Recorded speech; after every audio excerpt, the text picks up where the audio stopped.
Creative ideas without applications are just ideas. To apply creative ideas, it's important to explore all paths to implementation to see if they might work in practice, even if they may seem irrational or unreasonable at first. We know that young children score as geniuses in divergent thinking assessments, but few are able to follow ideas through to practical solutions. So why doesn't a child's painting hang in an art gallery?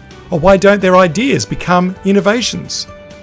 Neuroscientist Baroness Susan Greenfield believes that although we lose the ability to think more divergently as we age, ironically, it is as adults we're better able to join the dots and come up with applications.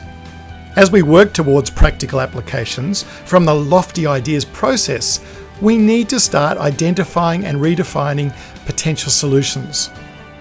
This apply part of the process requires convergent thinking to see ideas through to implementation. This strategy of exploring different paths is about working through different potential options to possible practical solutions. It's a prototyping and testing phase to ensure ideas work in practice. Comedian John Cleese believes that creative professionals play with the problem longer than others and tolerate the discomfort of not having a clear solution from the outset most. But leaders today feel they need to be quick and decisive, so they follow the most obvious paths and can miss seeing the better options. In the CQ Torrance assessment, creative people score well for not just drawing the first thing that comes into their heads, but instead follow through on some different potential options and consider a number of different possible solutions. This attribute is known as fluency. The brain is actually designed to follow one neural pathway at a time. Thoughts tend to travel along known neural pathways using sequences of electrical impulses to make them easier to follow. When a sequence or pattern is repeated, it becomes a thought pattern or a mindset which channels future thoughts more easily along that same path. And brain scans show that these neural pathways can then become like freeways and highways. This is how we develop habitual ways of looking at issues. It then takes a lot of practice to be able to steer thoughts off this freeway and onto new paths. Leonardo da Vinci demonstrated this principle. He believed that to solve problems effectively, you need to look at different perspectives. So he would restructure his problem by looking at it from one perspective and then move to another perspective and then still another, always looking for the best answer. Try this exercise to see how well you can explore different options.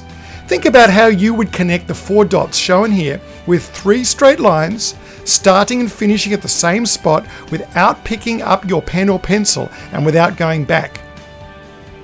Most people can't get the solution to this as they continue to think inside the box, literally. Can you see the solution? When our minds are limited by potential boundaries, as in these 4 dots that seem to form a box, our thinking tends to stay in the box. It takes a creative mind to stretch outside of the box or out of the current systems to explore different paths. So were you able to think outside the box? And what if I was to ask you to connect all 4 dots with just one straight line?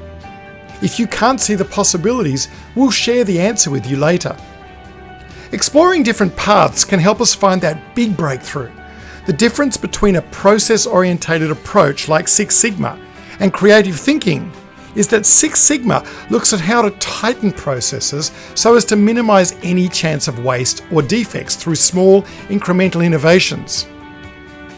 On the other hand, the creative thinking process involves standing back and identifying completely different paths to look for more significant breakthroughs.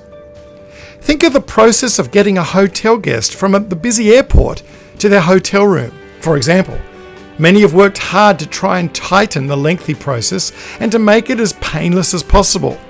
Yet one hotel we worked with had a creative breakthrough. By exploring different paths, they came up with the idea to bypass the laborious detailed processes, and drawing inspiration from the idea of a departure lounge, they came up with the idea of the first airport arrival lounge.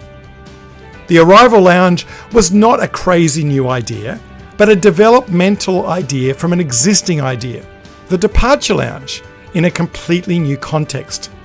From a customer perspective, the guest was able to sip a cocktail while getting a shoulder massage, all in the arrival lounge. So this became the first step in their holiday experience, rather than the unpleasant arrival. It's only by examining many different paths and angles to the solution, focusing on potential innovative ways, that it's possible to make real progress and bring about significant change.